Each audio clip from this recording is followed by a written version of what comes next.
I love it when I get to have conversations with fellow entrepreneurs, just to talk about their journey to success, the challenges and the stumbles that they had along the way. And today we're able to do just that. I never wanted to be like my father, so I never wanted to be a chef. Yeah. So originally my first passion was actually law and criminal justice. Oh, okay. I still remember to this day when I walked inside the kitchen, and it was me and my fellow friend, and we walked inside the kitchen, and she's like, "Which one of your ugly boys is Corey?" just like that, right? So I said, "It's me." She said, "Oh, you and me." There's nothing I don't do in my own business, whether it be plunging in the toilet, cleaning up vomit. There's nothing I don't do because I've done it all before. Sure. When you start to do things repetitively and everybody doing the same thing over and over again, you feel as if, man, what's next? What's on the challenge board? Like, I could come in here, set up pastry station, op station, means accommodate. You could do this with I your could do eyes all this closed. with my eyes closed. I could run this line. I could do all this like I cocky now. And I want race. I want more money. I want a title. I want give me meat. And that's when I realized that I could cook, but I can't cook. So of course, working there, you're doing certain things, but you realize that, hey, there's a difference between food purchasing, understanding cost and control, wastage, time management, food store shopping, customer service, dietary restrictions. Of course, that being the kind of school that it is, it was a lot I didn't understand. With the art of social media, one post, one comment could shut this whole thing down. Is it worth it?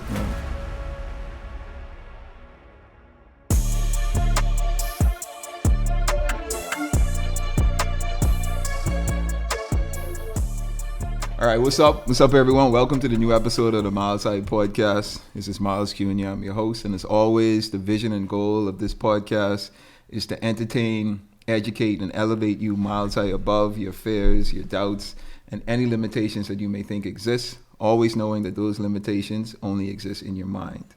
All right? So I got a special pod. I know I said it all the time, but this is truly a special one. I love it when I get to have conversations with fellow entrepreneurs, just to talk about their journey to success, the challenges and the stumbles that they had along the way. And today we're able to do just that. I have in the studio with me a entrepreneur in his own right. We're gonna dig into his story today, but we have Chef Corey Small with us today. Let's clap him up, everyone. Thank you. All right, man, Corey, man, welcome to the pod. I appreciate you joining in. Thank you for having me. So I've been watching your story, for a number of years now. Okay. My wife knows you very well. You guys used to work together back in the day. And I've just seen your growth, and I thought it would have been, very interesting and informative for you to just come on the pod and just tell us a little bit about your story. But for starters, let's get a little bit about your background. So, like growing up, what school did you go to? What got you interested in culinary? Just tell us about your background as a young teenager. Okay, well. For the most part, I'm a government school product child from primary school, junior school, straight up to senior. So primary was Richmond Primary, junior was A.F. Adley, and senior was government high school. Okay. Cooking has always been in my element. It's always been around me. Of course, I come from a pretty small family, but Sunday meals was always that cooking meal. My father's actually a chef by profession.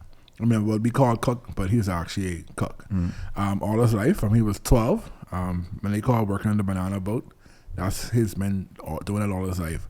So I've always been around it, but in true man form, I never wanted to be like my father, so I never wanted to be a chef. Yeah. So originally, my first passion was actually law and criminal justice. Oh, okay. So I wanted to do the whole suit and tie and walk around. I grew up in the era of Matlock and Murder, She Wrote, watching soaps with my mom. So that was the things I was aspiring to be.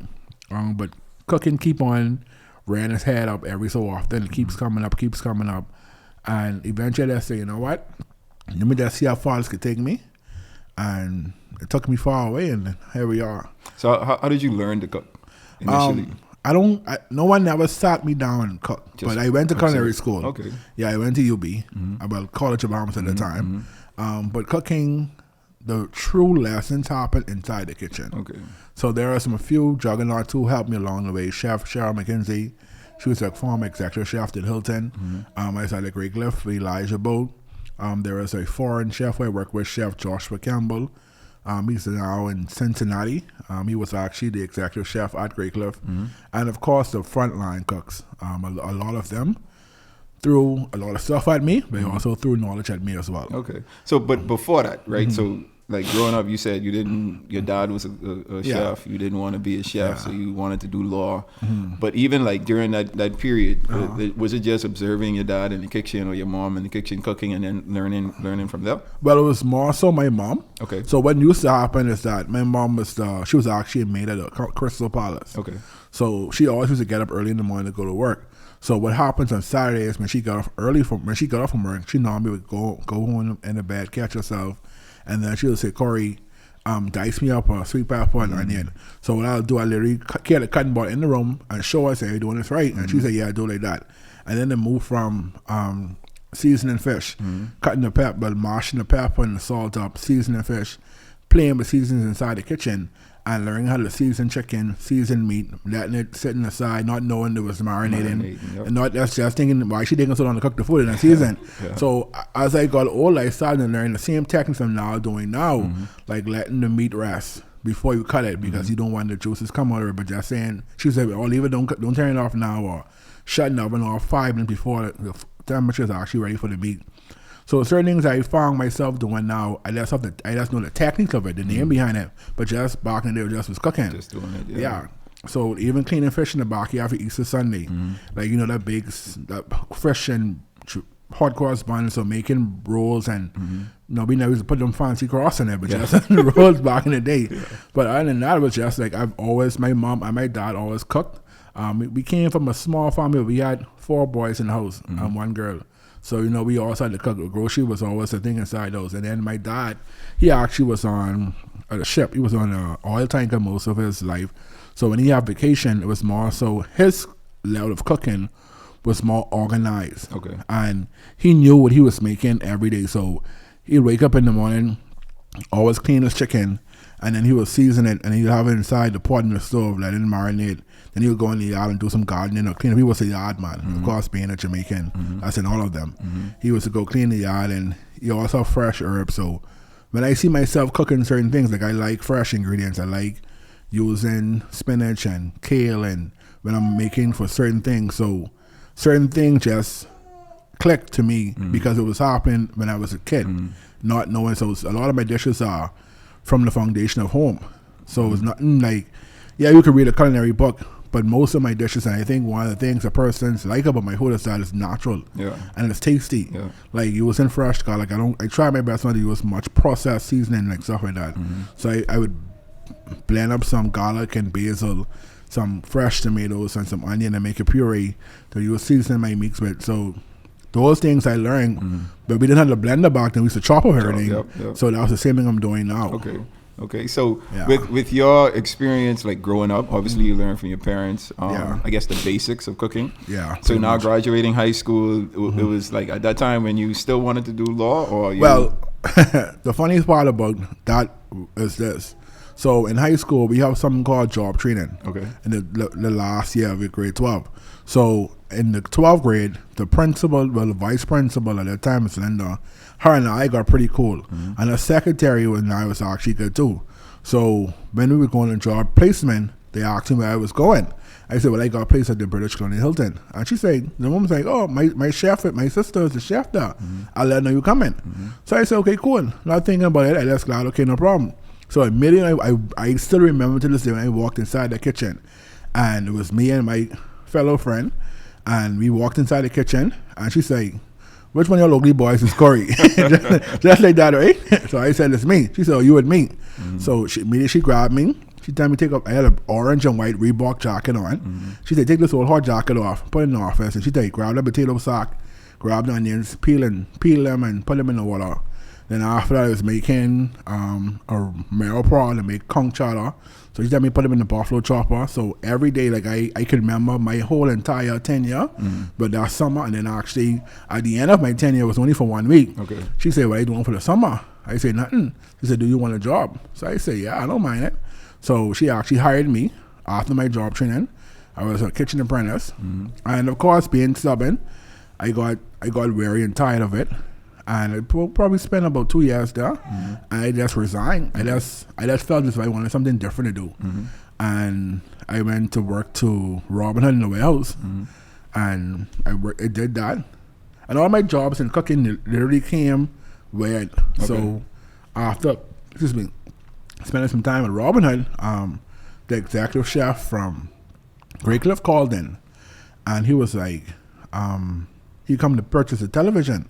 So I said, when you come in, let's talk to me. You don't want to make discount. We're not a discount. That's felt the song got saying on the phone. So when he came in, I didn't remember him. Of course, white tech guy. Yep. So he came in. I still didn't remember. He didn't even ask me level. So when he came in, he had a pair of Crocs on. So I said, "Are you a chef?" He said, "Yeah, how you know?" I said, "The shoes." And he said, "Damn." So me and him started talking. And he asked, he said, "I'm looking for a job." Of course, yeah, I'm looking for a job. If you're looking for a job, but you want a job? Yeah, he said, "I'm looking for a job." Because when we spoke about culinary terms. He was saying certain things. And by that time, I still knew. And by that time, I was at college, still studying law, but also I had more culinary classes. I had a double major. Okay. At that time, in COB was allowed you to do like minors, right? So I know. So hold on, you were I was in college now. Yeah. Studying law. I had doing culinary on the side. Wow. Okay. So at the time, I had some. So hold on. What made you choose to do culinary as a minor? What happened when I applied to COB already? I already was accepting the culinary part of it. Got you. So, but when I went to do culinary, most of my classes I couldn't take because I was still doing college prep. Okay. So with college prep, they still intertwined some of my law classes, and so I was able to do like some law classes like Felix Bethel, God rest his soul. So those are persons who were part of those thingam. Got you. So that's how that happened. So apparently I went on an interview to Grey Cliff. He accepted everything, so I got hired. But I was still trying to work to Robin Hood, still trying to go to I was all over the place. Just trying to figure out what I'm going to do with myself. Sure. So how old were you at this time? I probably was a good 17, 18. Okay. Yeah. So was doing all of that, then went to Grey Cliff, started running to Grey Cliff, and I think Grey Cliff is what took me to where I am in terms of, we'll get to that road now. High-end clients, seeing like gold glitter, serving Jay-Z and Beyonce, serving like the king, one of those king in them Arab countries and stuff like that. So no one like what high-end is all about, and also entrepreneurship, because I mean, despite the growth of them, it's still a family-owned operated business, and it's still entrepreneurship in its own way, shape, and form, despite the success of it. So that's how I got into cooking, and literally, ever since then, I never turned my back on it. So you started, at UV. You were going to school, and then you went to Robin Hood. Yeah. Robin Hood, then you transitioned to Grey Cliff. How long were you at Robin Hood?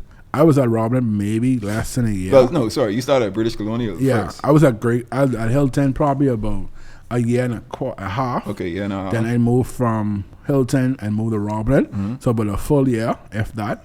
At Robin Hood only? At Robin Hood. Okay. And then I moved from Robin Hood to Grey Cliff. And Grey Cliff was mostly about, I want to say about 2 to 3 years I was there. All right. And then you transitioned from Grey Cliff to tourism. Okay, the Ministry of Tourism. Yeah. All right. Yeah. So, but the bulk of your, I guess, learning experience, were you still going to UB, studying culinary while working at Grey Cliff? Yeah. Well, Grey Cliff actually started to pay my school fee. Ah, okay. Yeah, because what happened, once again, that's being nosy around other chefs.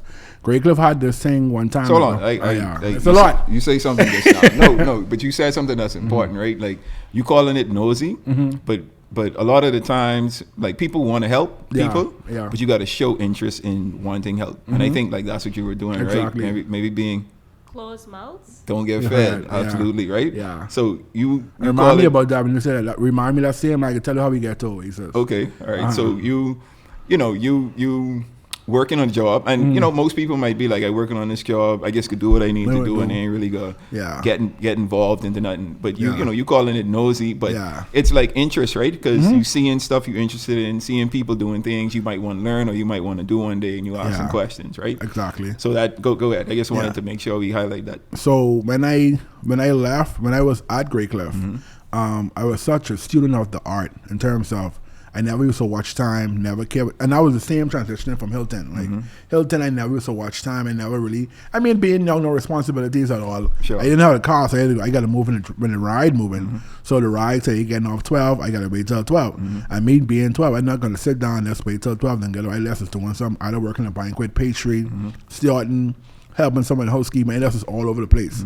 So that's how come I learning a lot. Sure. And turning all that knowledge from Hilton, brought it to Great Cliff, and then I just add on to it, and then now there's nothing I don't do in my own business. Whether it be plunging in the toilet, cleaning up vomit, there's nothing I don't do because I've done it all before. So when I was at Great Cliff had this chef thing. I don't know. I don't know what it's called. It was something in partnership with UB. Okay. And what ended up happening is that a lot of apprentices came at Great Cliff, and they had to work alongside certain chefs, and every chef had a different cost.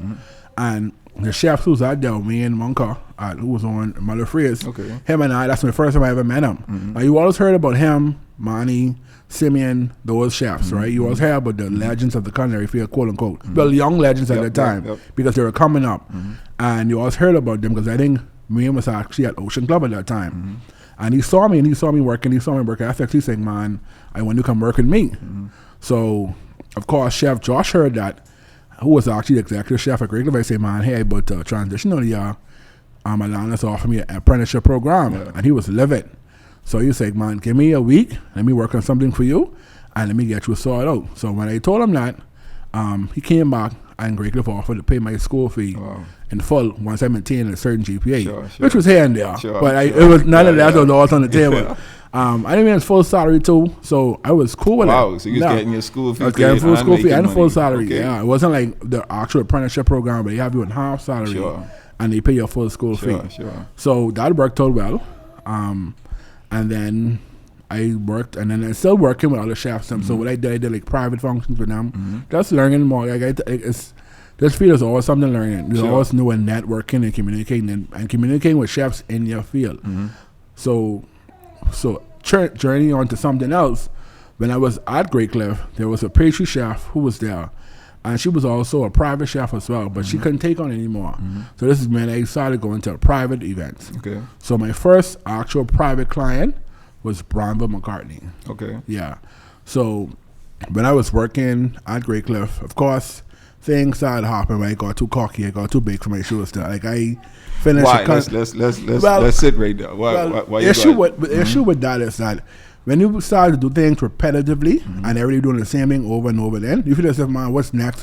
What's on the challenge board? Like I could come in here, set up pastry station, op station, means a common shade. I could do all this with my eyes closed. I could run this line. I could do all this like I cocky now, and I want race, I want more money, I want a title, I want give me meat.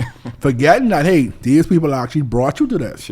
Because if they didn't pay for you to go to school, if they didn't still allow you to work, although you was coming late, although you was messing up, although you was doing fooliship, and now you just get a little good. Now you cocky and you arrogant. Did you notice it at the time? In the moment? At that time, no. At that time, I just was being stupid and young because I wanted meat, especially when you wrong chefs them who was coming back to UB and talking about how they was working the private event and they working to this key and they about 2 and 3 years older than you. You know, everybody have their own story, part of the story. And I just was being stupid, acknowledging it now.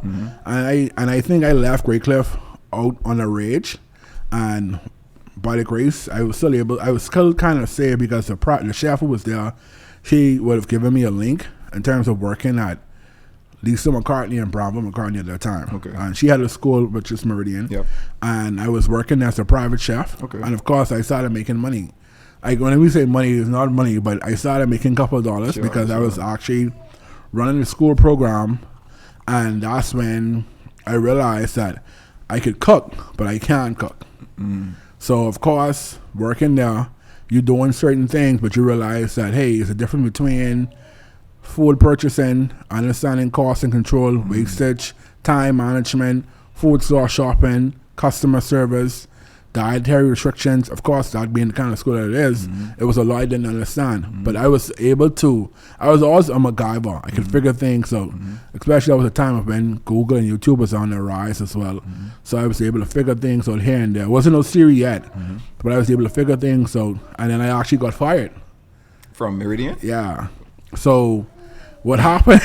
But still me doing private gigs for Lisa those at the house. Sure. I was always good at that food and making sure like I was more like an event person. Like I had a birthday party for Mr. McCartney one time. I had a singer come over. Me and the waiters, some hot sparklers, and we was doing certain things. I had 1 or 2 private clients who were teachers them, who was allowing me to do certain things, and the parents who wanted me to do certain food. But I couldn't get the job I was hired for correct, which is me showing up on time. Of course, it was breakfast, lunch, and snacks.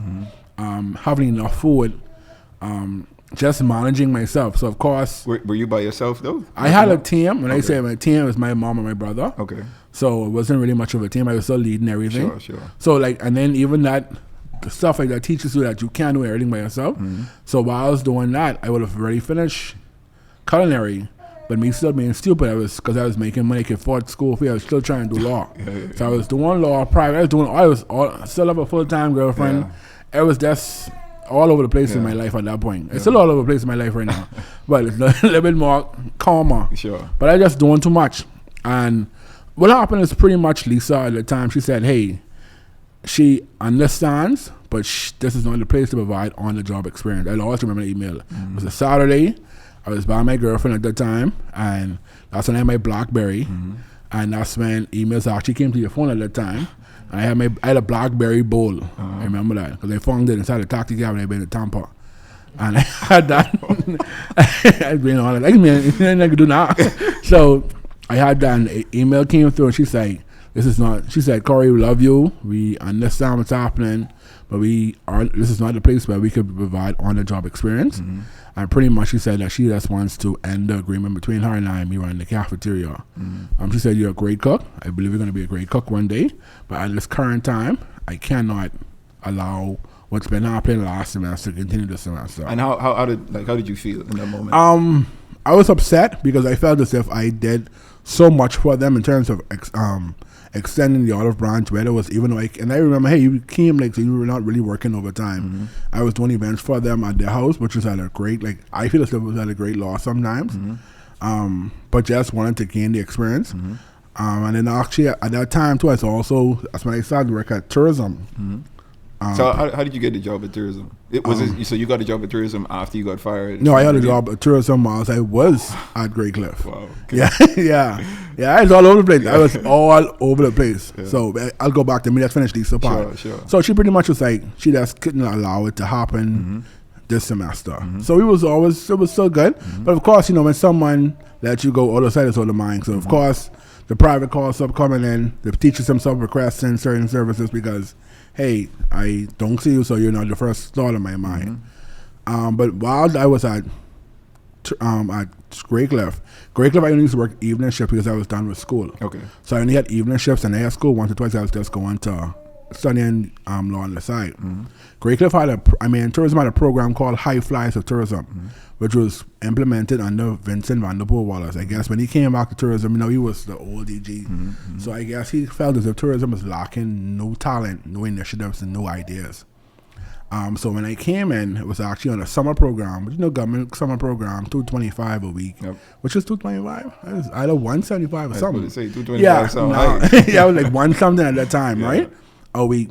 We was just working different sectors of tourism. We was working, but my first sector was Downtown NASA Partnership, DNP, which actually I worked under Vaughn Roberts, who's actually the person in charge of political affairs at Atlantis. Okay. I don't even remember me, but I remember him. He was actually the first person in charge of Downtown NASA Partnership with the Canaris brothers. They were trying to revamp and redesign downtown with the Jackson Burnside. He was the architect. Actually, I saw the drawing and everything prior to all this happening. Sure. I worked there. It was every week or 2 weeks we was transitioning to different parts, but I just got stuck there. And then I thought before I moved, but I was always a busybody in tourism. I was never saying what I was supposed to say. So I'm like, how person sit at their desk, eat their crock, and drink tea. I don't even drink tea. Yeah. So I was always in the main tourism, in HR, buzzing, in accounts, all over. Like, everyone knew who I was, despite in communication, like, despite me not being an employee, and they know who I was at that time. And then, of course, a lot of the events that happened at tourism played off at Great Cliff as well, prior to my, because they had events at Great Tourism with a partner with Great Cliff on and work at Great Cliff. So it was there midway, so they knew. So with that happening, Leslie Novel, at that time, was the director of human. I think she's returned back to director of human resources. She said they were looking at help at the airport, and they needed night shift because there's a tourism information desk at the airport that they had males working a night shift. So she asked me if I was interested, and if it works out, she'll be happy to feed or make a record. Oh, so you wasn't doing culinary with tourism? No, I wasn't at culinary tourism yet. Oh, okay. I was at the airport. Sure. Yeah, I worked at the airport. That's where everybody started off. Sure. Bernice Walkins started off there at the tourism information desk. Minister Van der Poel started off there. Pretty much every person who's in tourism now in a high level position started at the desk. That's the dream they sell you. Sure. They start off, then they grow up, whatever. But I went down. It worked out in my favor because that was a night job. I still had not Great Cliff, Meridian in the day, and it would bother tired, but it kind of worked out. And then 1 or 2 days that I had law classes, I was able to go to school and leave and come back. Sure. And of course, I ended up dropping law class because I didn't work out too well. I was making money and I was cool, so I just put that complete back burner at the time. Yeah. Sure. Yeah. Okay, so got the job at tourism. So I assume you got into culinary at tourism at some point. Well, what ended up happening, once again, connections and asking questions. God bless her soul, Deanne Gibson. She was actually the person in charge of culinary tourism. So because of my interaction with chefs like Wayne, Simeon, Manny, and those persons, Kevin, at that point, they had the culinary team. So while they were building the culinary team, that's before they ever won, they were practicing at COB. While they were practicing at COB, I was still at COB wrapping up. So of course I interact, and I know them. So with me knowing them, I end up getting to know her. But of course, tourism always revamping. There's always this revamping in government. Whenever a new government comes in, it's a revamp. So when Obi came up back to tourism, that's when they took culinary to another level. And by taking it to another level, that's when your wife, everybody, that's when social media was taking the thing, doing the Super Bowl ads. Those things started to take effect because social media was a new thing. And also culinary was a new thing because that's when Food Network is really out there growing and all that stuff. So upon that happened, that's when the culinary team actually won the Taste of the Caribbean. They got gold in certain plates, the steak, sauces. That's when Marv Cunningham actually came up as well. He won. He was a bartender. He won. So with that happening, her and I spoke, and she was like, she needed someone in her department who knows culinary. So of course, me being eager, I said, man, let me jump in that. I want getting that. I said, man, I the guy. So I'm thinking now when I get there, I could be in charge. I could be working with her. Boy, let me drink my water. You had to toe the line. Ain't no lying. Ain't no lying there. That's me. Ain't no lying. Yeah. But what ended up happening, me being eager, so I skip a piece. So I was now back at Meridian. I got fired already. Meridian brought me back like a year. In the same position? Yeah, and it's not in the same position because what ended up happening, of course, we reconciled. We explained some things, like where it went wrong. And she agreed where the school went wrong because what ended up happening, what she didn't know, a lot of teachers were putting in orders. So we had a better system. And that's my first taste of SOPs. We had a better system in place where it worked. And of course, with me now being quote unquote transferred out from the airport, I'm now working 9 to 5. So I actually went, I said, hey, tourism has given me a position. They want to bring me in 9 to 5. I can't work here because of course school is 8 to 4, 8 to 3. So I won't be able to do this. And I was just saying, hey, if you could give me this, I'm going to stay here. But of course, being an entrepreneur like yourself, our numbers got to make sense. And numbers must match. So I just said, we just laughed, and that was that. And I went into tourism full time. So tourism is the only job I have now at this point.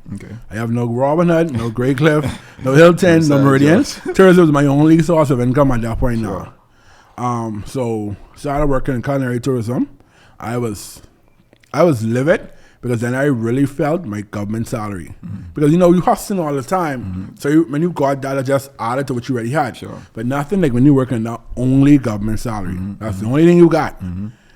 So when I started getting that and I look at what's happening at work and what's happening, and my dad got sick as well too, and it's like, okay, something got to shake now. So I forget now. I'm in a new relationship. At this point, me and Tia Sante, Hermia, Benaby is now dating. I actually met at the airport. That was my purpose of going to the airport. I think my purpose of going to the airport was to meet her. Yeah, I met her. I literally met her at the airport. Wow. Not traveling to the airport. She's working for the Ministry of Financial Services, and they had an event where they were bringing all the ministers of financial services from the Caribbean to the Bahamas, or internationally, because she was on the international side.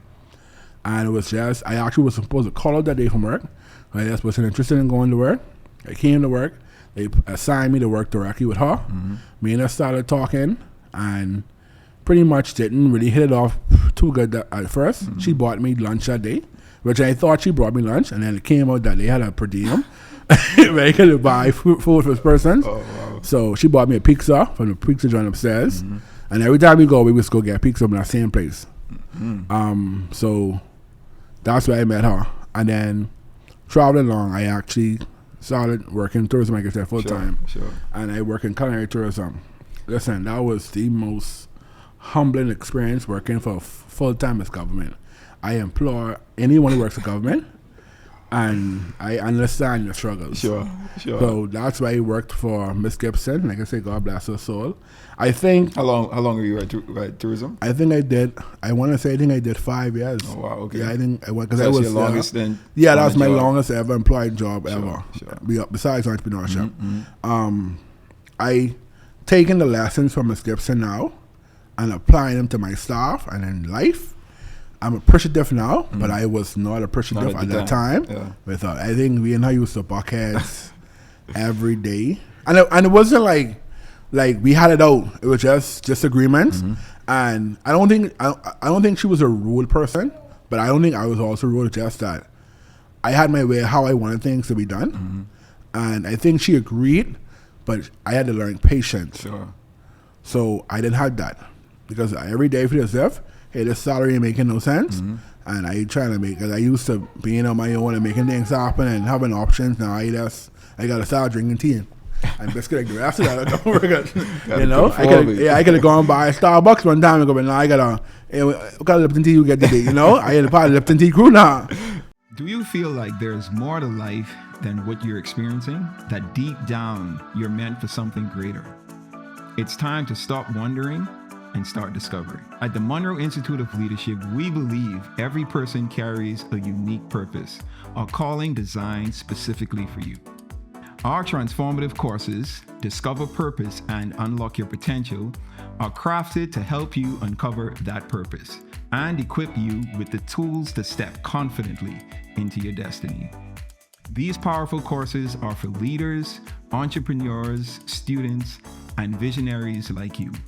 Through proven principles and actionable insights, you will clarify your vision and set bold goals.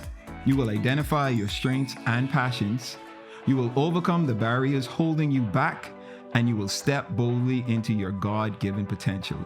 Our expert facilitators draw from timeless and tested principles, blending practical strategies with kingdom truths to empower you to lead a life of purpose, impact, and transformation.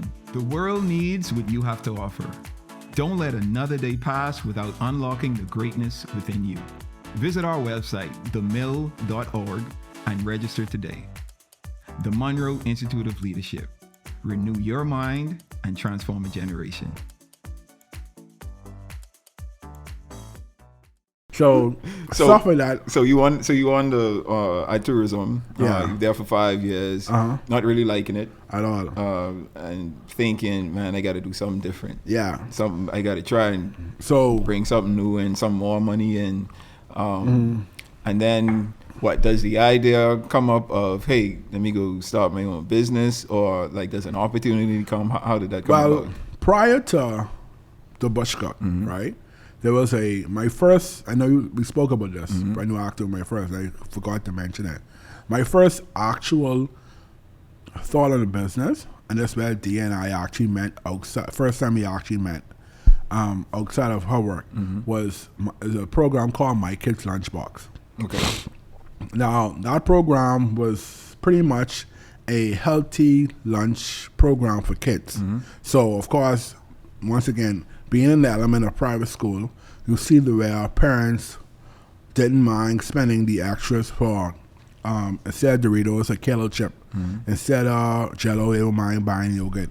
Instead of Capri Sun juice, they don't mind getting a bottle of water. And and then you also see kids who didn't mind eating these things.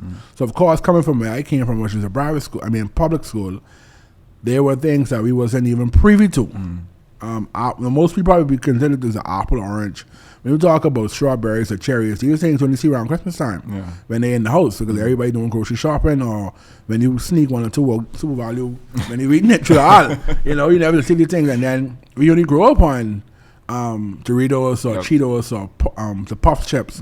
But when you see Sun Chip, and you actually eat it, and it's like, oh, this ain't too bad, Yeah, and then we only grow up in Jello, and then putting, yoga with some of your parents eat, or people on TV. I remember Activia, like the commercial, and you remember seeing those things, but when you actually started to eat these things and see kids eating it, the idea sparked in my head that this is a market here. And it's not so market in terms of just to make money. We're all in this to make money, but you have real parents who want their kids to eat healthy, but they don't have the time to do it. So when you present a program where I actually was partnering with Dr. Carlos Thomas, where he was supposed to be the pediatrician who was supposed to actually, the program itself was actually legit. It was one of those programs where I had all the ideas, but no resources and no money. But it was coming together. So what ended up happening, I actually have my program already laid out prior to the year, which people don't know. I am a marketing mind by myself, but she just fine-tuned it and made sense. So with her doing that, and me still working to tourism, we was able to put the program together. Now we're actually in a full-blown relationship. So she ain't doing a business, actually in a relationship. So prior to all this, we're actually in a relationship now. So the program is on the table, and it was a program where we would provide healthy meal choices. We was doing a weight program for kids, watching them go through the phase of growing. You would have regular, every quarter part of the program, you get to meet with Dr. Thomas, and he gets advice with certain things that the kid maybe face or challenges with. Because it was a feeding program, because he actually just was really, not to say coming up, but expanding. So he only had the location in I think it's across from Doctor's Hospital at that time. So he just is pretty much growing. So this program was affiliated with just one school? Or no, but this program was just affiliated with no school at that time. Just me and my drawing process. I was still talking and networking. Now, because of the program, of course, with my wife connections, we were able to present the program to Darren Turnquest, who was actually the minister, not minister, I speak in goodness, who was actually director of youth. So when I spoke to him, he was like, let me bring Georgette in this meeting. Georgette Turnquest is actually Fincastle Media at that time. So we were all in the meeting. I presented the program to them. I talked to him about it. And he was like, listen, man, there's something good. Darren, he always on the young person side. And I actually knew Darren from church. And Dia knew him from family relations. So we knew Darren going into the meeting. I didn't know Georgette at that time. First time meeting Georgette. And they loved the program. But of course, government. Ain't got money. Yeah, ain't no money. I don't attract folks, because you trying to tell me as a minister of education I got to cut my vendors who's be campaigning for me. No, so we actually got that meeting spiraled into a meeting with the minister of education at that time, was Jerome Fitzgerald. P.S. I didn't big meeting. I didn't big meeting, and we presented the program. They loved it. They just trying to figure out how they could be able to get it to work. And I think that was my first problem. I went to government first. I think sometimes you got to go there and hustle and make things happen. But that meeting turned into my first big contract with a private place. That place is called Life Key Foundation. So Georgette, apparently the Ministry of Education has some kind of relationship with Life Key Foundation, where they have a summer program called Focus. Focus is a program that has, I'm gonna answer based upon what I think it was at that time. It's a program where they have kids who are in the inner city they have any kid who attached the program, they watch them journey from, I want to say primary school, junior school, senior school, straight into college to the end. So they grow them to get to college. At least they were the first person inside their household to go to college. So with that program, they had sessions during the summer. And during the summer, they wanted they need breakfast. They provide breakfast, lunch, and a snack. So it was a 30-day, I want to say 2-month project. June, mid-June, end of June, full month, July and August. So 2 months, the program went. And we were granted the contract. And I was still working in tourism at that time and trying to balance tourism. And I actually took vacation, did the program. Program was a success. And eventually, at that time, we rented a kitchen out, hired 1 or 2 staff members, hired my chef, Cheryl McKenzie, to work with me during the summer. And the program took off. It was good. We had some bumps and bruises along the way. Program came to an end. And now the program came to an end. They had, they did Saturdays, had Saturday classes. Probably like a month after September, let's say October, they had like Saturday classes. Of course, they awarded the contract again. Now I'm still working at tourism. And with me working in tourism, now of course, social media, so I posted my pictures about the work I'm doing, plates I'm packing, lunches, whatever. Now a person started to inbox me. Oh, where you get this food from? Who do this?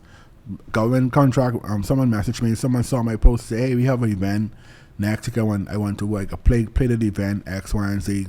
So the jobs are starting to come in now, and of course I'm still working in tourism. So that is where the conversation happened with my boss, and that's where I said at that time I couldn't appreciate the conversation, but now I know it.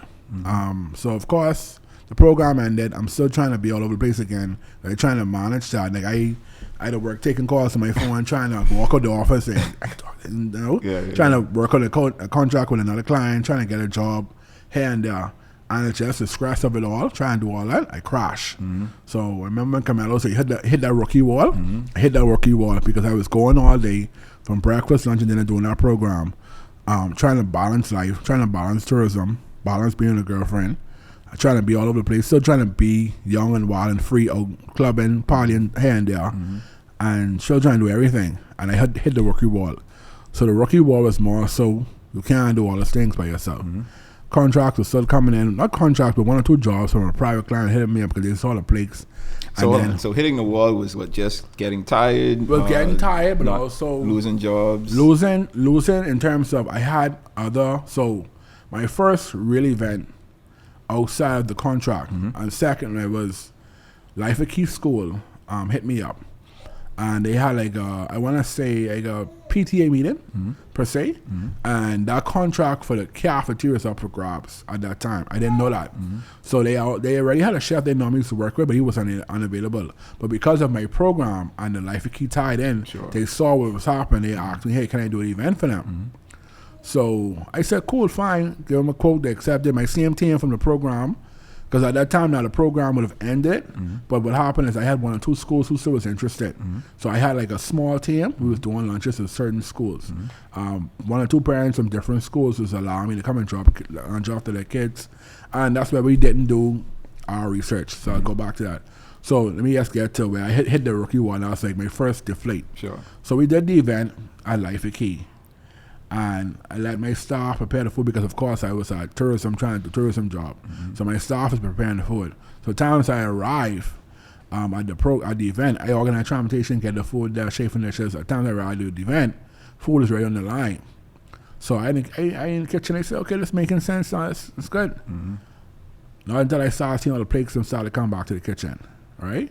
So I trying to figure out, because that's simple wings, meatballs, finger food. Crab salad, finger food, whatever, right?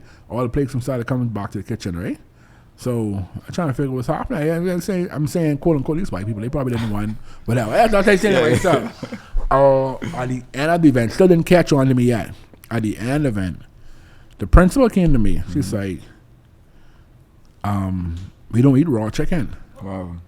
So I say, what you talking about? He said, the chicken is raw. So I say, all right. So I asked the guy who trying to fry the chicken. So I said, "Boy, you fry the chicken?" He said, "Yeah, you done pre-fry them, right?" Wow. So it wasn't cooked? So the chicken was pre-fried because normally when we have other events, we pre-fry them and we drop them on site. But we never, the kitchen wasn't up and running yet, so we never dropped anything. So he put the food on the line, and I never went and checked.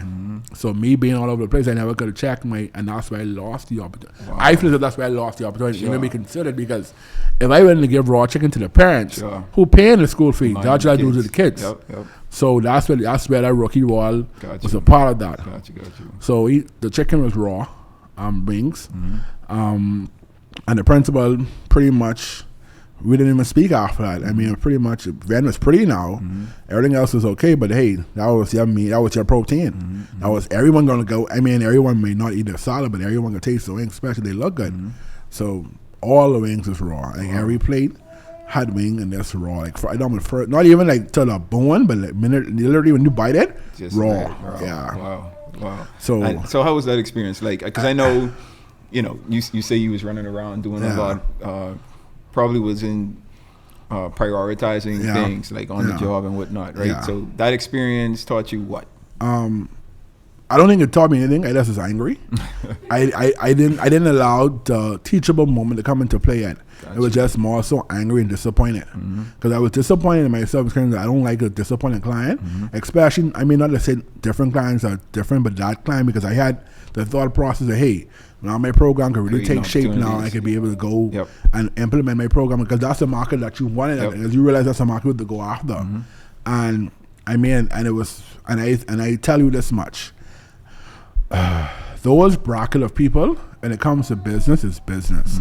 Mind you could be friends, but when it comes to business, it's business. And the way, I understand she talked to me in a disparaging manner, but she handled her business for the sake of her school. Because I feel as if she would have put her neck on the line for me, because she reached out to me. It wasn't a secretary or assistant. She reached out to me and she said, hey, she had this event. She see my program on social media. She liked it. She talked to one or two people and said the food is good. And it wasn't a second chance after that. Like how people always say a second chance always come. That was a real one and done. Yeah. So up to this day, it's probably, I'm sure they probably been back, but I wouldn't know. But that was pretty much it. But the lesson I sat on now, and I still ponder on that sometimes, like, you have to remain humble and you have to check. Look. And even sometimes, your name on the line, right? And even sometimes I find myself allowing things to slip, and I always remember that moment. I don't even think I ever told Dia that. I think when she listened to it, she'll probably know. But I don't think I wasn't even man enough to tell her that, because I was always, I got it. I got a type of approach. So I have a I forgive you moment, Corey. I forgive you now after hearing all of the things you went through. It was one Thanksgiving, we all ordered food from Corey. You know Thanksgiving, you waiting on your big plate. 1 o'clock, 12 o'clock come, 1 o'clock come. We texting Corey, we have food, we hungry. 3 o'clock come, 4 o'clock come, no food. Corey said, I give you all your money back. I talk about that. Busy with so many orders that he was unable to fulfill it. And I was like, I'm not ever ordering from you again. But now I can say I forgive you because I now understand you were going through the fire. So that was 2016. Me and Dia always talk about that. So that was our first event actually to get us a couple. So what happened is Thanksgiving was coming up. So at that time, her Grammy, God bless her soul, normally does Thanksgiving dinner from her takeaway, which is at Blue Moon, where Bushcook actually went.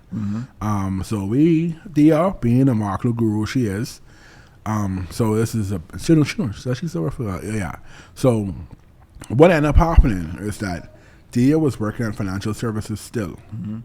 And on her personal laptop, she had access to almost like 3,000 emails. So when we was trying to create our own email broadcast list, she ended up tagging that email broadcast in. So our menu was like broadcast almost like 3,000 people. Oh wow! And that's me, us her sending that there, and me advertising on my own. So we ended up with like almost like $1,000 for Thanksgiving. Wow! At no point did either of us said to ourselves, this is too much. At no point did one of us said to one another, hey, this is too much. Yeah. So we literally trying to find the resources where we could cook all the food. So we didn't get now. I had a chef friend of mine who allowed me to use his kitchen.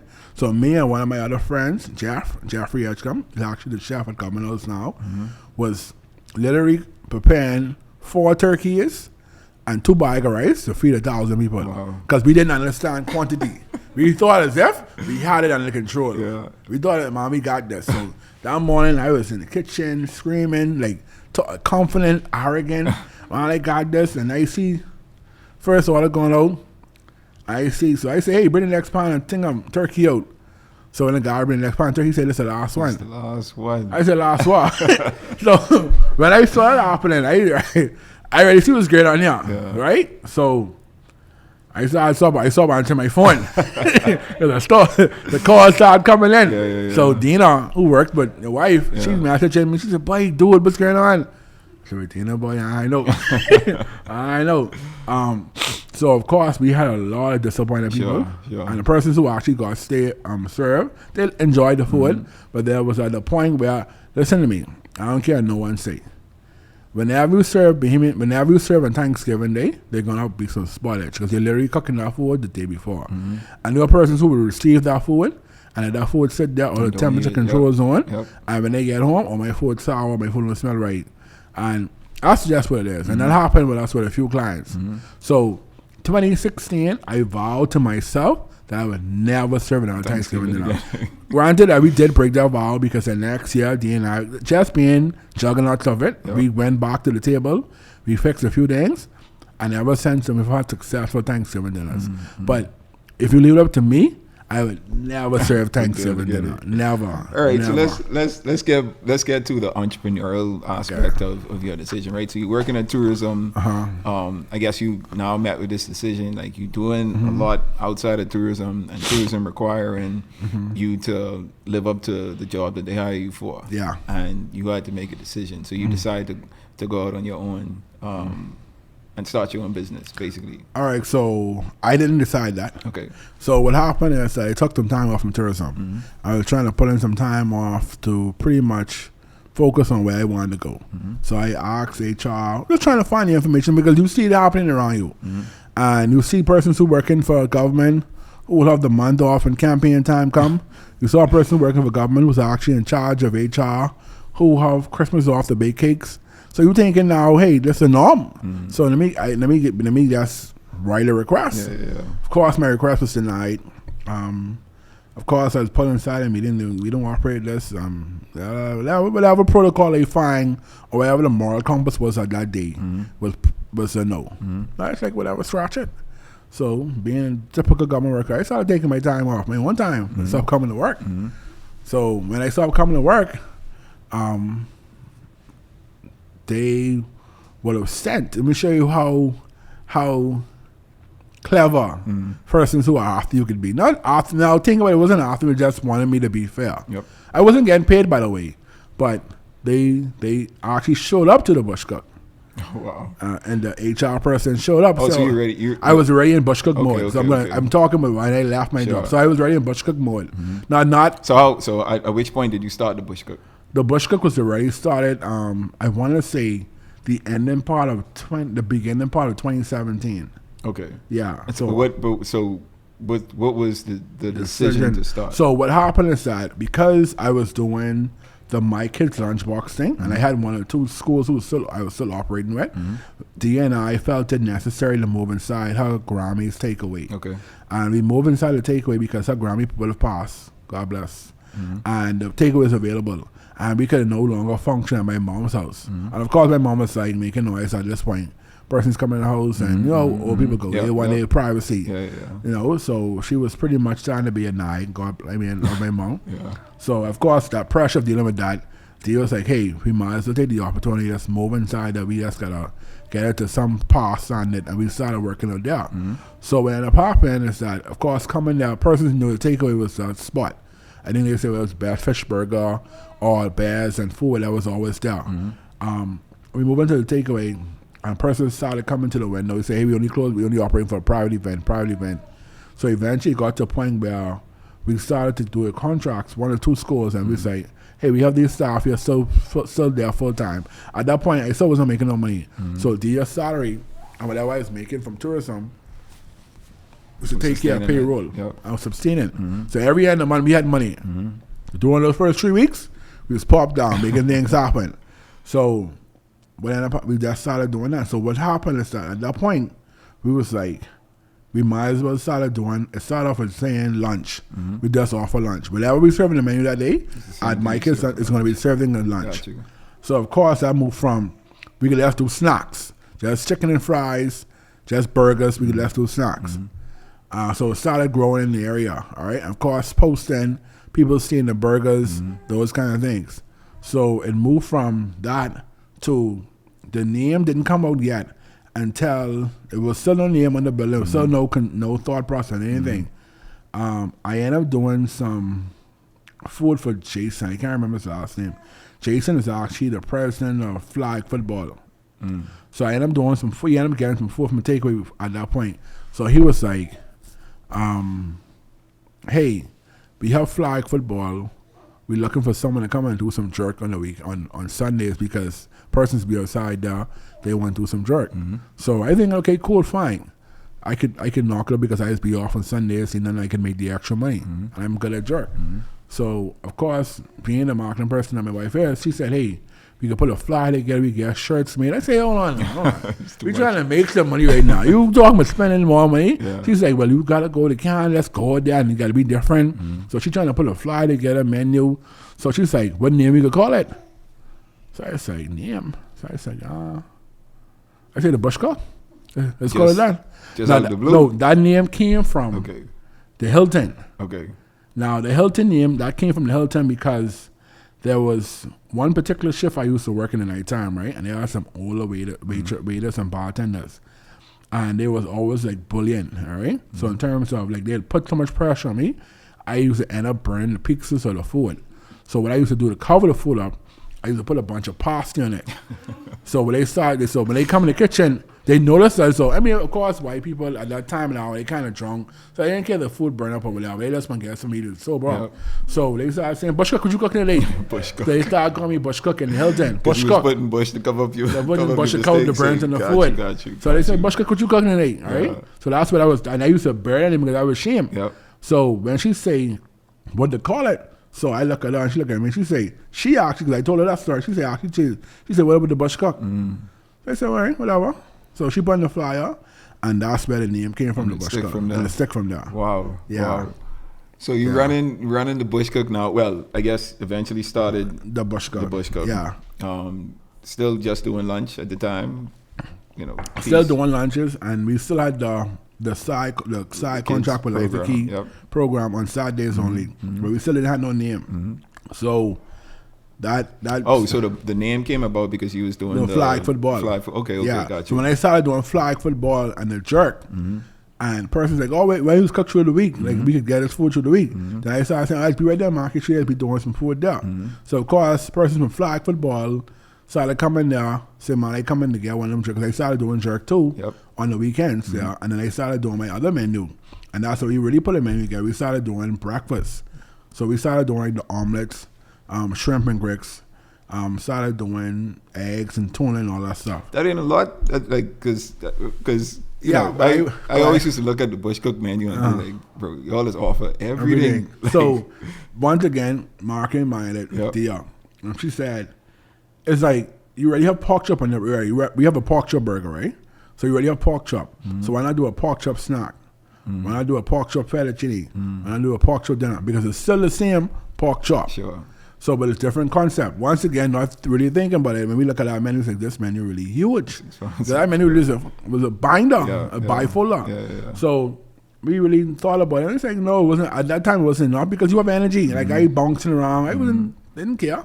So I bounced around making things happen and started working like 12 different stations and whatever. So we just started to grow because the name got it there and people started seeing the food. And I think that's where I'm going to take it and say it. I think we were the first food industry to be on social media in terms of in the Bahamas, in terms of posting our food, like live in the moment. Like, come and get it now. We making this. Like, as soon as I make a burger, I take a picture and I post it on my social media page. All right, but I don't think we could have shared on WhatsApp. I don't think WhatsApp is out. I think BBM might still have been out, but I think it was more so. WhatsApp might have been out, but everyone wasn't on WhatsApp. Especially sharing and stars wasn't out yet. So social media was still the same. Like I remember in my phone now, like most recently, like they say 9 years ago, a burger had post or whatever to come up and stuff like that. So those things started to trend. So once they started trending on social media, of course, work started to see it. And no one said, hey, this boy in the work. I think Sharice tell me this conversation. Yeah, this boy in the work, this boy selling food, he in the work. So of course, the conversation happened with HR, and they actually send the delivery person, the mail person to my work, pretty much giving me a letter saying that, hey, they agreed to give me my time off with no pay. Of course, I didn't know when you have time off, you don't have insurance. So they took away the insurance, they took away food. I mean, enough food, money. They told me my gratuity, I couldn't get it whatever that year because tourism has the gratuity set up. I couldn't get it that year. Whatever. So Dee was like, she read the letter. At that point, I was like, shooks, I need to get back to work. Yeah. So I went in to walk away from this. I said, but it's short money, I got to go get my short money. So she's like, hold on now. You done deep in this, right? So she got that little trusty laptop, and I asked her what she doing. I thought she trying to research and she printed. And she said, hey, sign it. I said, sign what?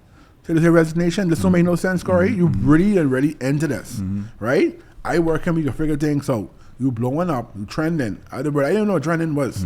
So you say you trending, you growing, and you barely doing what you supposed to be doing. You still turning down clients. You still have to shut down a certain time because you still trying to balance everything else. You might as well just leave.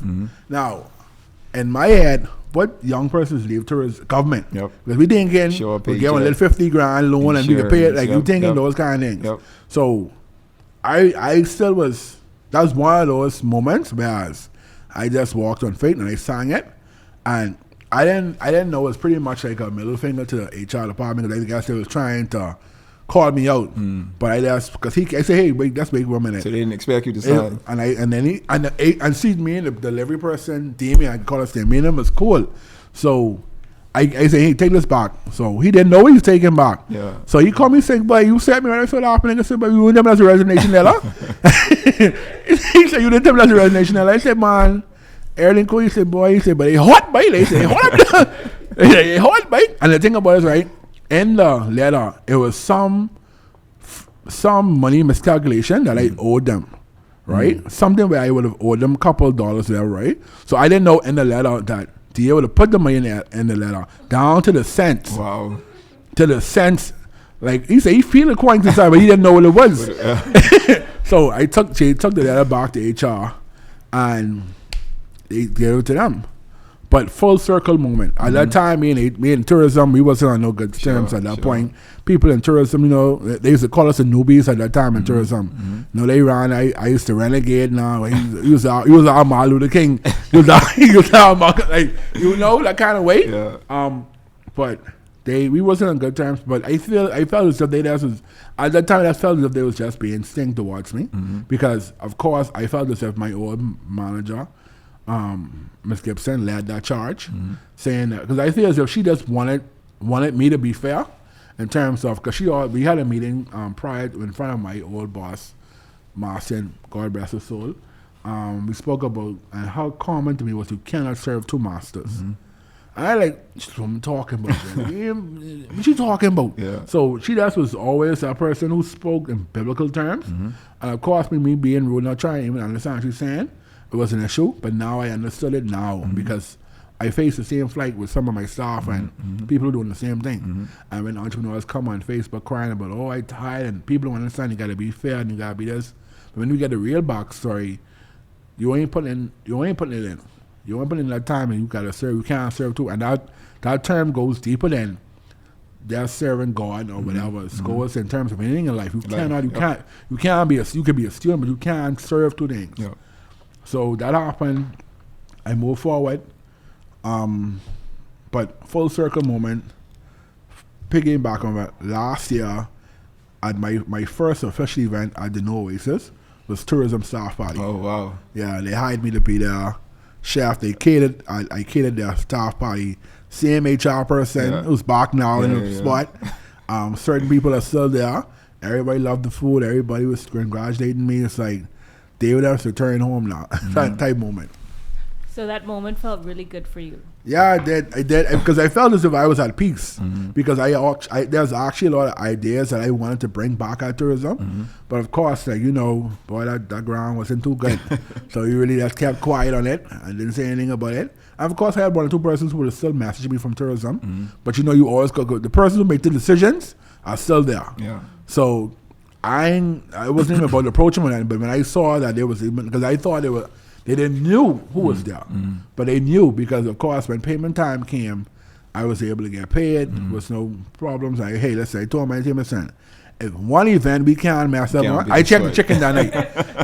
I check the chicken that night. The chicken was checked. Yeah. So if the one event we can't mess up on, is this event right here. So, so the Bush Cook, you opened it, launched it, left tourism, went full head first into really growing this business. Yeah.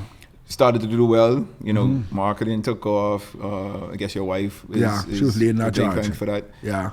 And just growing the name, because I remember, especially, I think it was through COVID. Was it through COVID?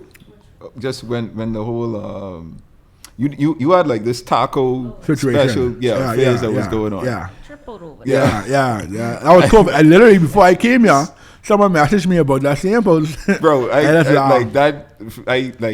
when, at least for me, like that's when you kind of took off. Like you got another level, right? That was the next level in terms of not marketing. That was the next level in terms of persons got the new way, because everyone's on social media at the time, and it happened and that's when everyone's going live. We went from moving, watching Senior live every night to something else on live. Everyone's going live. Even the PM is going live. Fellow Behemoth, that's the whole trend is happening. Sure. And I can remember that, right? Because we saw it and we was like, but we gotta try these tacos.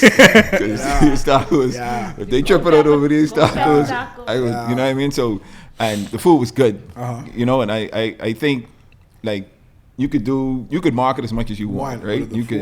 You could send out flyers and all these information about, hey, come try my restaurant out. But if the food ain't good, people, they come in, but they ain't coming back. They ain't coming back. They come in one time. They come one time. But they say, well, it ain't worth the hype. Clearly, you're doing something there in the kitchen, and people have been coming back and really supporting. And supporting to the point now where you've expanded, and you're able to you were able to open.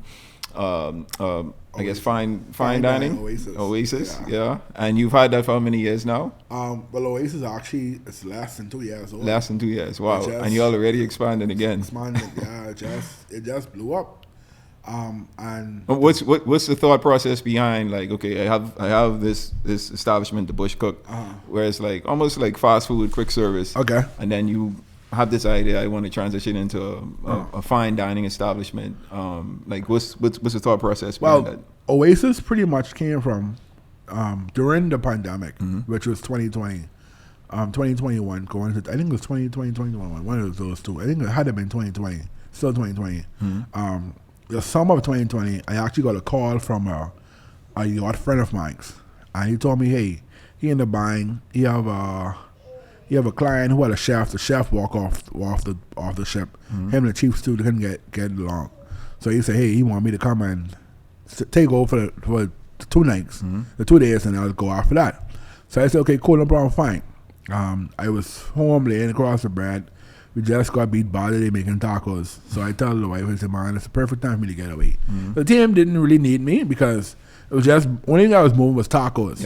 And it was the same menu straight across the board. Same seasoning. They knew how I made it. They know how to be playing. We know going into the day, tacos was the order of the day.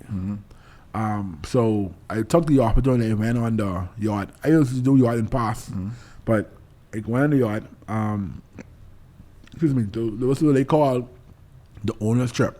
Now, the owner's trip is when the owner of the yacht is actually on board. Okay. So you have charters, which is regular charter, person's rent the boat out. But the owner's trip is the person who owns the yacht, he's on board. So he was on board, and I ended up cooking. Of course, doing what I do best. I walk into the kitchen.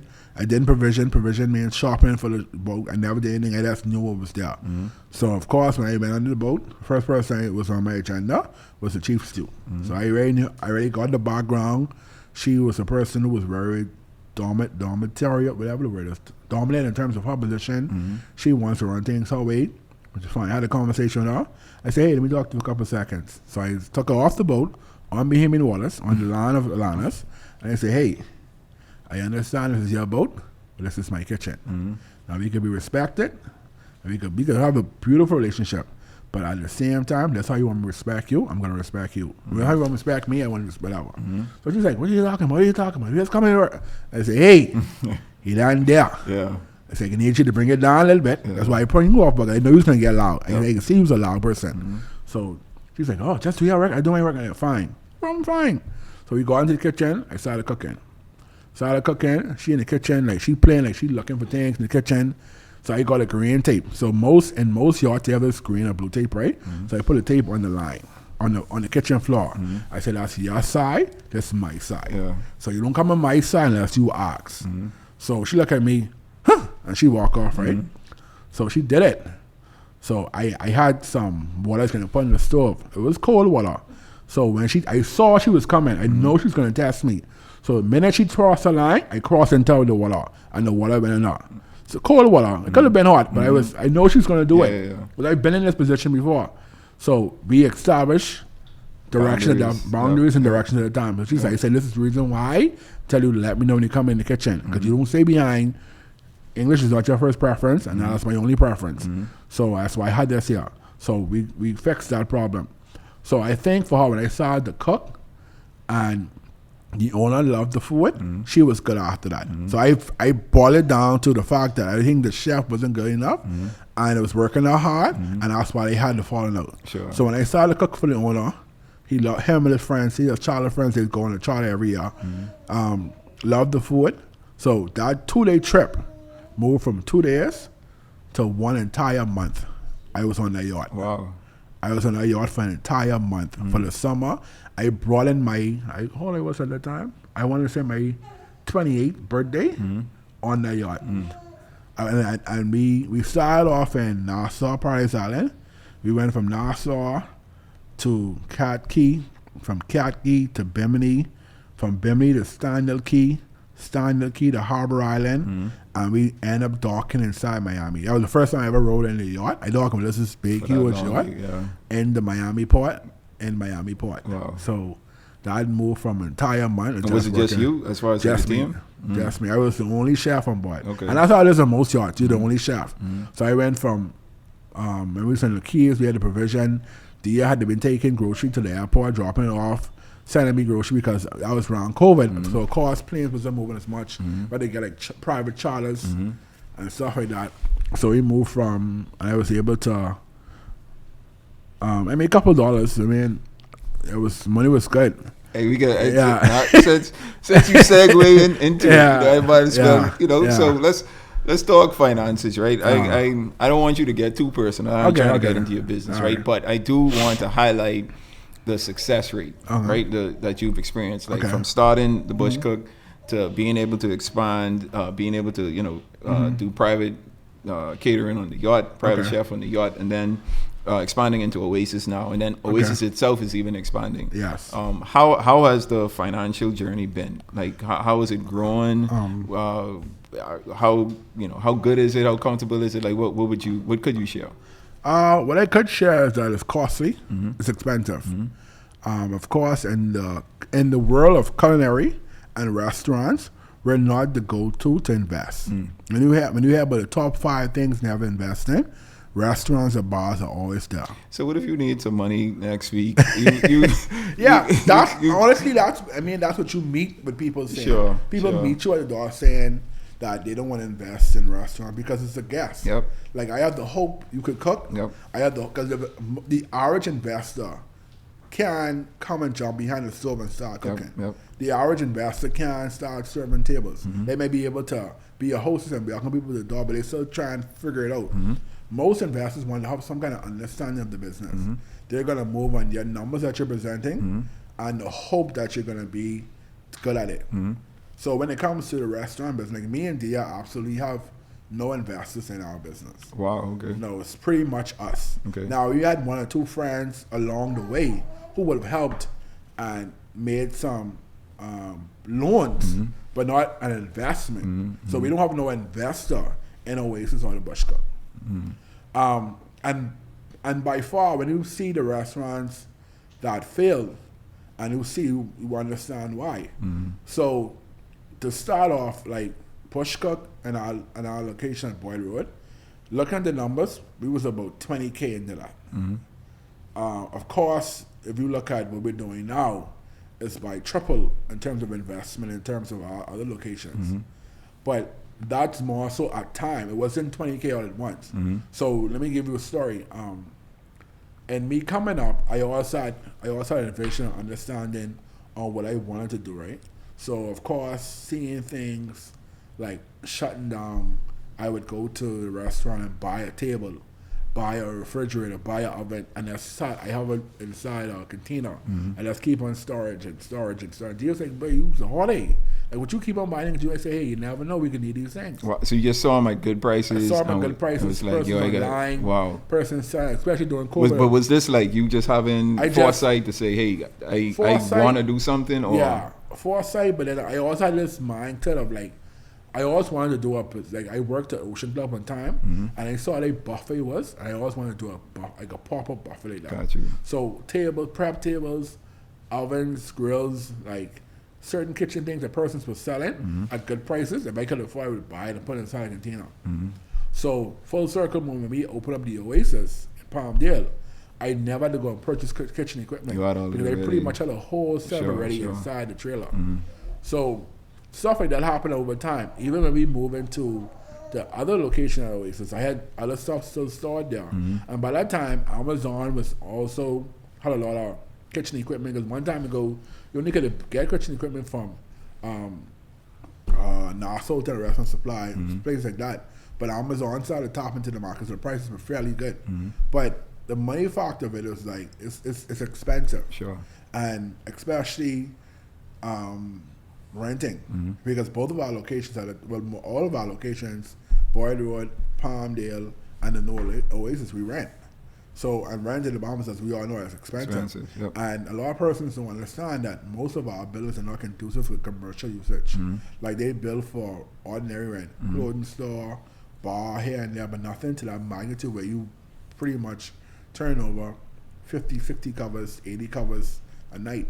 So when you look at the bathroom usage, like the normal toilet, pipe system, water, these things that takes time in terms of fixing and gyrating, maneuvering. And at the end of the day, you have to still operate as a part of the big boys. So the money factor behind it, although it's costly, it's expensive, but the rewards are just the same at some point because you've got to take care of your bills. Sure. And I just had this conversation before with a government official, and I said to them, I think we keep on doing the wrong thing. We keep on speaking about this green economy, orange economy, but we're not talking about orange employees. Because what it would take for me, let's just if I find one of my employees stealing or something of wrong, I have to let them go or either fire them. What it would cost me as an entrepreneur to pay out that employee could pretty much bankrupt me. Yep. I mean, places like the Big Omega Resorts, they can prepare for that.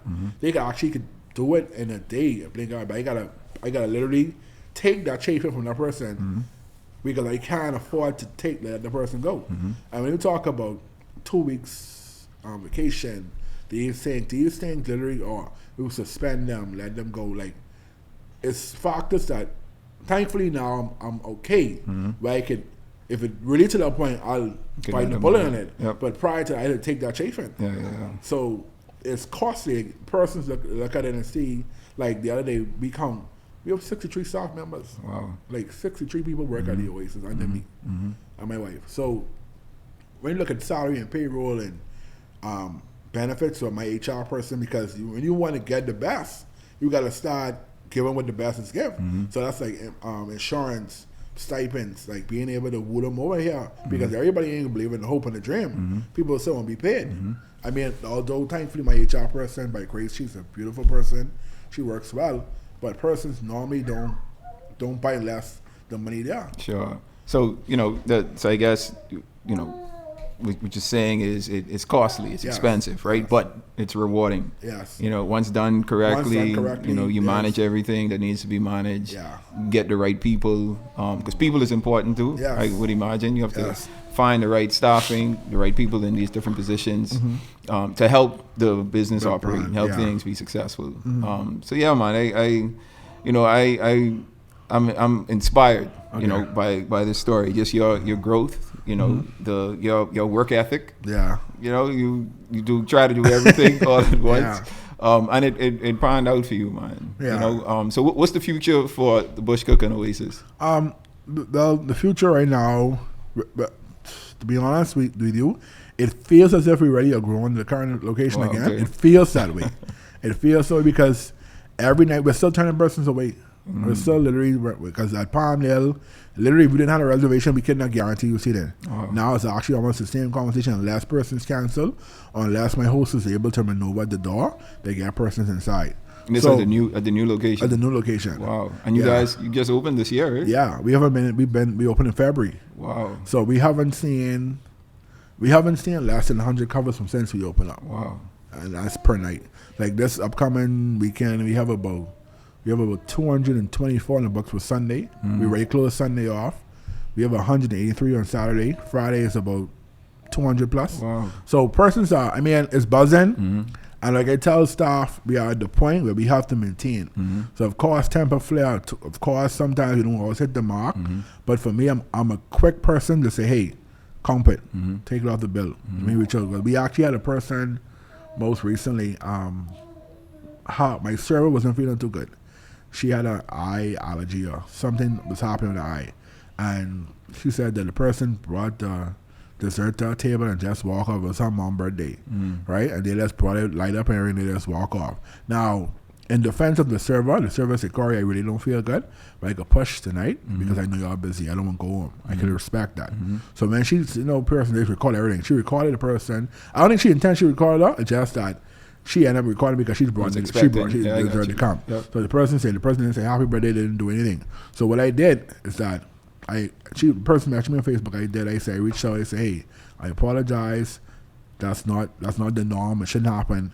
So what I did, I asked her for her mom contact and her contact, and I arranged a singagram to go to her mom to sing happy birthday with flowers and all that. Because at the end of the day, there's no excuse for that. Sure. Despite how the server may feel, because they still paid their bill, Sure. they still paid their check. Sure. So I need to return that favor to them. Now, mind you, that person didn't come back and tell me thank you, but she shouldn't have to, because that's what she's supposed to get in the beginning. No, and I think that speaks to your work ethic, right? And in managing situations. Yeah. And I think that's why you've been able to maneuver through all of the challenges and obstacles that you face. Because even when it happened during Bushcock, there was a lady who swore to Jesus that she was food poisoned from us. She said that she had a fettuccine. That was the only thing that she ate that day. And when she came home, she felt bad. Fine. So we got her contact information, and we put together like a little take home package, like some meds, like Gatorade, some meds, some little other stuff, and we got it to her. And she said, "Oh, thank you. That was so thoughtful," or whatever. So for us, it's more than just food. It's a service we offer. It's like the saying, the customer is always right, right? Regardless of what the situation is. And trust me, I go to bat with my service and my employees for, you want deal, all taking these customers side. I said, it ain't about that. Yeah. I say, hey, with the art of social media, one post, one comment could shut this whole thing down. Is it worth it? Yeah. Now, of course, I know my service wasn't that bad.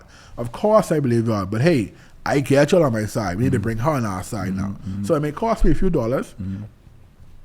Like I say, a comp meal, a little gift card, something. But is it worth it? No. So let me just end that and just leave it there. I want to introduce you to the Monroe Global app, the ultimate platform to empower your leadership journey and inspire your purpose-filled life. Access timeless teachings designed to help you grow in every area of your life. From leadership development to personal growth, Monroe Global has it all at your fingertips. With the Monroe Global app, you'll have exclusive access to powerful videos and messages from the legendary Dr. Myles Monroe, a digital library packed with life-changing content right at your fingertips, and a vibrant global community of visionaries, leaders, and change makers just like you. Whether you're at home, on the go, or in the office, the Monroe Global app ensures you never miss an opportunity to learn, grow, and lead. Available now on Google Play and the Apple App Store, the Monroe Global app is your gateway to unlocking your potential and impacting your world. Download the Monroe Global app today and take the first steps toward living the life you were born to lead.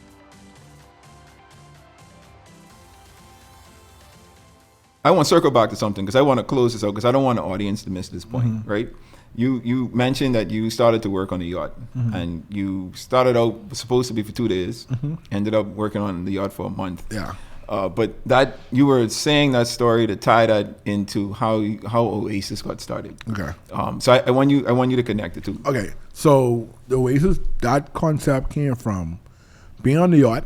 Of course, even though you're busy, you have a lot of free time. So when I say free time, minute you do breakfast, lunch, and dinner, snack, it depends. The clients are pretty much chill for the rest of the day. You pretty much have some free time. So in that free time, the thought process of a fine dining restaurant came to my head. It came to my head because although being on the yacht, I was posting pictures of my work and what I was doing, and it was very different from what I normally do in bush cook. It was tacos, but it was the deconstructed taco. It was pasta, but it was more so a live station. It was sandwiches, but it was more grill and French bread, so it was something different. It was high-end. Truffle oil and truffle pasta using fresh truffle. So those things started to come together in my mind and thought process of doing it. And then also I noticed that when I posted it, of course, the likes, the shares, and comments were there. Sure. So during COVID, I'm back in town now. Just came back from the yacht. So during COVID, that's when the time, that's when the rental conversations come into place where persons were losing their places because now we're in full fling COVID now. Persons are laid off. Restaurants are now closing. Persons are leaving their establishment and stuff like that.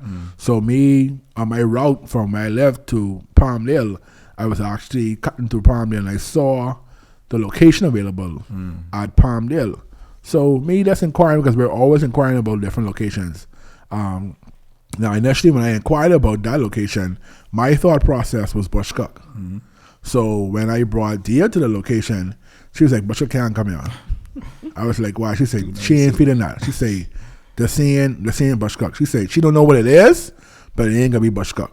So and I ain't even listening now because I was saying, "Hey, bush cook is what I dealing with." Now let's think about a sit down option because persons normally now, and then that's when she said, "Well, how you gonna do sit down? We still in COVID." I said, "We have outside though." She said, "Yeah, Corey, the bush cook ain't it. Something about this place don't speaks to bush cook."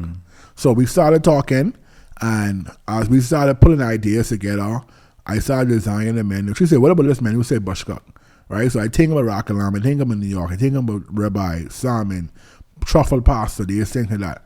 And then her design, her concept coming together, which is the palm trees, the green, the blue. I think let's put green and blue together. So whatever. So we formed that, we pinged the ceiling, we putting things together. We still don't have a name. Oh wow. Okay. We still don't have a name. So we almost is done pretty much with the renovations and putting. So when we got Palmdale location, we went on a break for vacation. We went to the Universal Studios for vacation. We brought in the New Year's away and whatever. We still was pretty much on renovation. So we got back a new, fresh, still dealing with the bush cook taco scenario, still going, still trending, still doing this renovation over here. And we went to church one Sunday. And in the sermon, Apostle Wells, we went to Living Waters, we went to church. And in the sermon, he spoke about, now I can't remember the sermon, but in the sermon, somewhere along the line, he said Oasis. And he said, there's something about being in your oasis, in your own. And when me and Dia walk out of the church, we said, that's the name, Oasis. And then when we said Oasis, say, hey, you could be in Palmdale, all that bustle and hustle and everything around you, but you could come inside a restaurant, you could just feel as if you're not in Palmdale, you don't have to worry about work. And that's why the mood was so cozy. And by that time, we already had all this up. The coziness, the dark tinted windows, the light music playing, good food. Like you could pretty much walk into a different different area, but you still in Palmdale. And that's where that concept came from with the Oasis. Gotcha. So it seems like, man, your wife was a big support through this whole process. Pretty much. I know, Sharice, you wanted to ask a question. You want to highlight that point. Wives are super important. But we've been hearing about Dia a lot in this pod, and I want to ask you, how instrumental has she been to your success, and could you have done this without her? I'm going to answer this question, I believe. Before I answer that point, let me say this. Even the new Oasis was because of her. And I say that because literally we had a night at Oasis in Palmdale where we got whooped, right? Where it was super busy, crazy. Literally our kitchen is pretty much from that wall to right here in Palmdale. And I talk about narrow. And we got whooped inside there that night. And I went in the back of the room. I went on the back door after we finished. I wasn't defeated, but I felt I was tired because literally is no worse feeling than working in a clustered setting, and that's how I felt. And I said, babe, we really too small for the spot. She said, I understand. I said, hey, don't you know the person who up by crypto? And she said, yeah, they're on my Facebook. I say, reach out to them. And she said, I need anything up? I said, yeah, but reach out to them. See what they're saying. Going back again.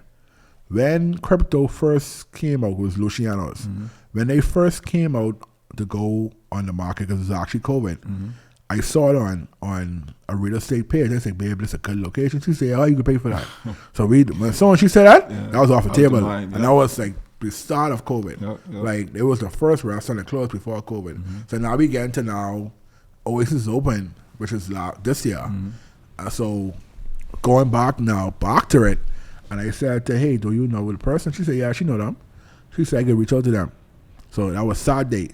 Sunday, the person who actually manages, who actually is there at crypto, one of the partners, screenshot my comment because I said on Facebook and sent it to me. She said, hey, I saw this, let's talk. Wow. And I said, hey, you reached out to the person? She said, no, I reached out to them. Yeah. I said, hey, but I got that. She said, well, that must be God talking. It's supposed to happen. So we spoke, and that's how we get that. So going back to the original question, listen to me. As much as my wife and I have it out in terms of business, I would never choose any other person to have it out with. Because for me, it's like, I don't believe in me as much as she believes in me. And for me to say that, it's like, there's been situations where I make posts, cancel, take down, I ain't interested no more, cancel everything, walk out. And she right there, all right, no problem. We can do it. So she's like, okay, ready to talk now? Because we know we could gotta do it. So she believes in me beyond what I believe in myself. And I think because of that, it makes me appreciate her more, because I see the work. I talking about back spasms, hurting, having a lot going on. She's still there, 10 toes down. In terms of I don't think persons understand my wife mind in terms of how she thinks. Like, it's always on. Like, in her sleep, she's talking ideas. Like, literally, it took me a while to get used to it. Like, she'd be laying down sleeping, and she was like, I'm gonna say one of our friends' name, no less, that ain't gonna work. Let's try it this way. Or she'd start talking in her sleep. Asleep. Wow. Or she'd be talking to her boss, say, hey, I that email, that's not gonna work. Let's try, see if we can do this. Or some project that she's working on, and she's like, all right, remember the Amazon order. Like I say, you don't sleep any. And that's how she is. Her mind is consistently going. Always going out. Sometimes it gets her upset because if something is, until she resolves it, it's going to be in her mind.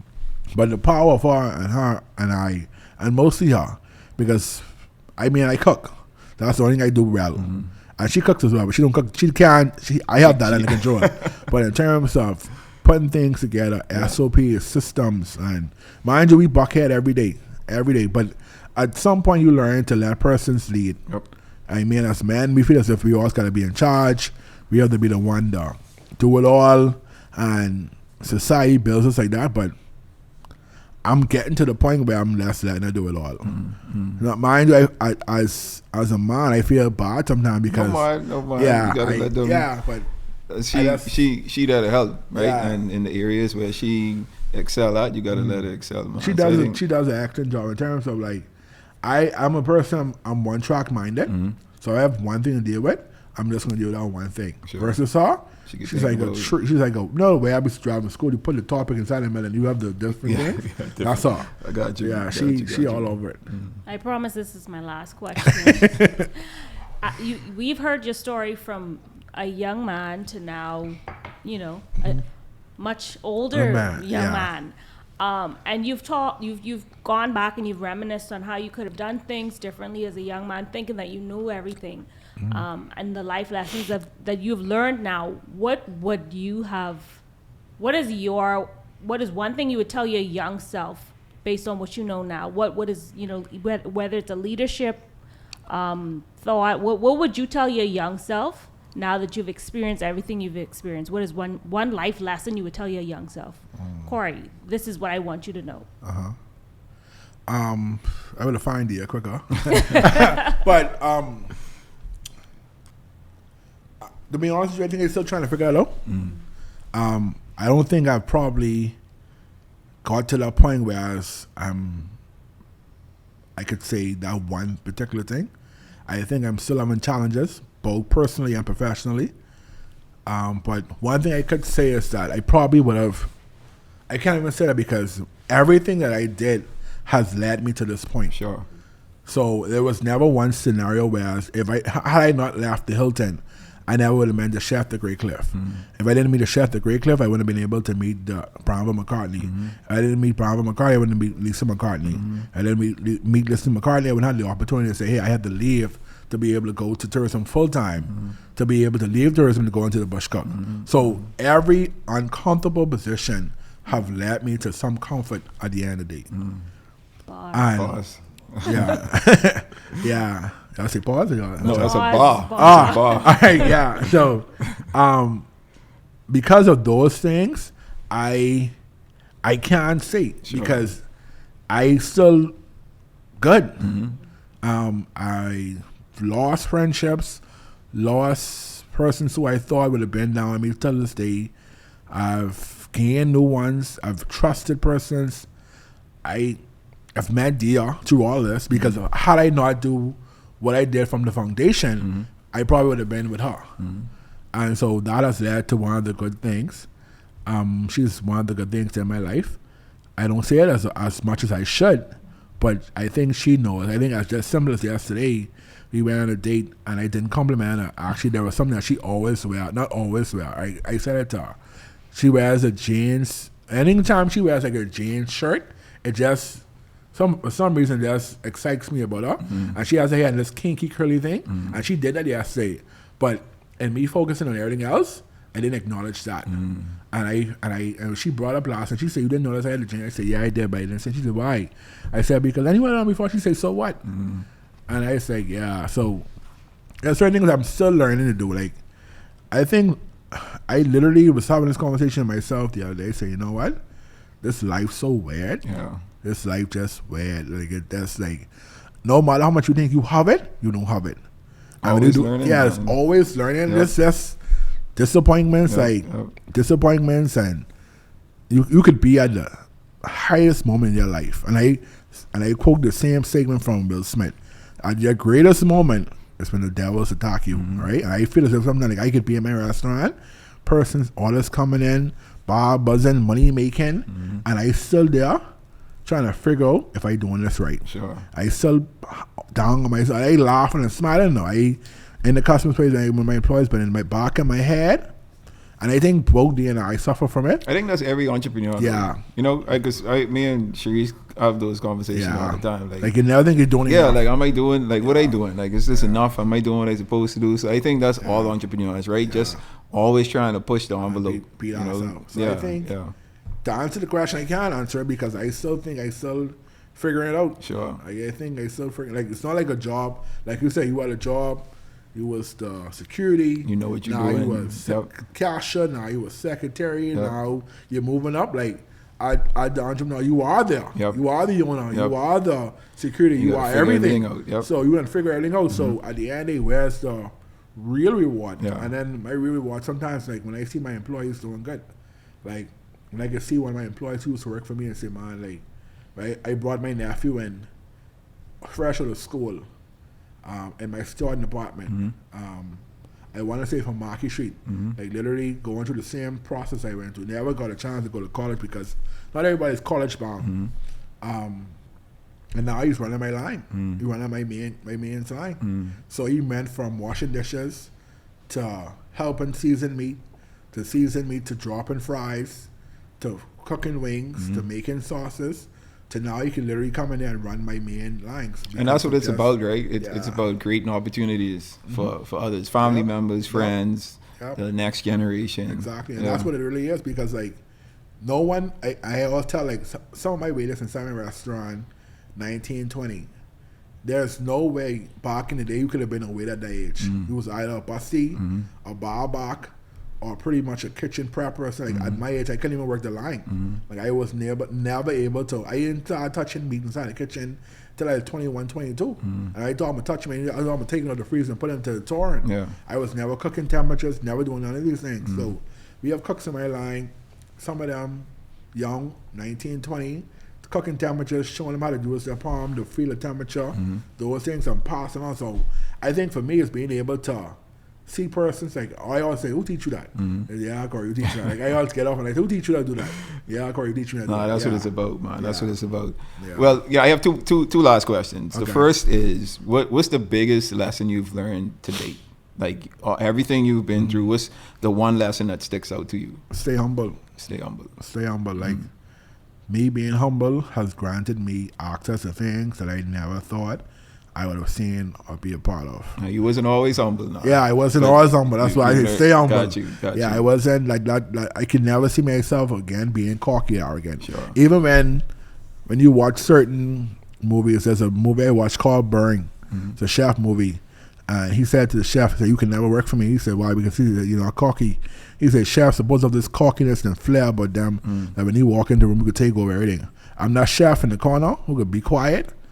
And then when you see my work, you be like, who did this? That's who I am. I stay quiet, as though my personality don't speak so. But when it comes to time, I'm the quiet one in the room. Dope. And then my last question is this is a question I ask everyone who comes on the board, right? Okay. And it's how do you define success? I define success, honestly, not want to hit be a stigma in the wrong, but I think something that carried me, which your dad said, I want to die empty. So me passing this knowledge on to persons, and I always say, hey, I just crack it. I say, when you see me at my Martin Luther King speech, and I say, I have a dream, I say, when I get shooting on the balcony, I want to die empty. They always say, stop saying that. I say, yeah, but that's how it is. Like I don't mind teaching anybody. I pour into the bartender, the stewards. I've even learning Creole now just to be able to communicate with them people. But I just want to die just knowing that, hey, at the end of the day, someone can remember me and say, like, Corey teaching that way. Like one of my cooks who passed away, I always say, Wesley teaching us. And then me not even knowing, I end up hiring Wesley's son. Wow. Don't even know that was his son. Until we started, he said, but my daddy always talk about this, who your daddy is.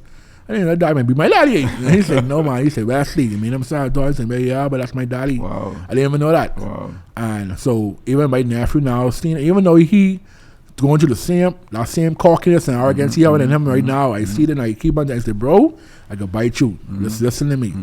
And so me being able to die empty, that's one of the greatest things I always say. Like I want to be able to die empty and know that, hey, at the end of the day, my name can live on because someone can say, Corey showed me this, or Corey teach me this, or I was able to see this through Corey, or remember Oasis? That was Corey. That's dope, man. That's dope. That's dope. And I think for me, just hearing you say that and me looking at your journey, man, that means a lot. It means a lot, right? Because it's regardless who said it, right? The words are true forever, right? The key should be to die empty, not to die anything left in you, but sharing it with those around you and the future generations. Dope, man. Dope. Well, let's let everyone know how they could taste your food, get in contact with you. If they want a private chef, like all of that, just leave some information. So she told me, hey, make sure let people know it's dining@oasis.com. Tell them make your reservations. Don't call you because they can't come in. So it's dining@oasis.com. Mm-hmm. We're down on social media, Chef Corey Small regular. Instagram account. I still trying again. I lock myself up, but I am there on Instagram, Corey Small. We're there. So dying at Oasis is the main point. Got you. Go to dying at AT Oasis, and that's us. Okay. Right there. All right, man. Well, go ahead. Where is the new Oasis location? The new location is actually where the old Oceana used to be. Sorry, so it's called Crypto Wild. Mm-hmm. We're right there. Tuesday to Sunday, we go from 12 noon to 4. We break at 4, come back at 6 for dinner. We're looking to expand on Tuesday, but we haven't done it yet. But Monday and Tuesday we're closed. Someone's on property, you could be able to meet too. But when I say the Sunday, it's our operation time. All right, cool, man. Cool. Right. So y'all be sure to check Corey out.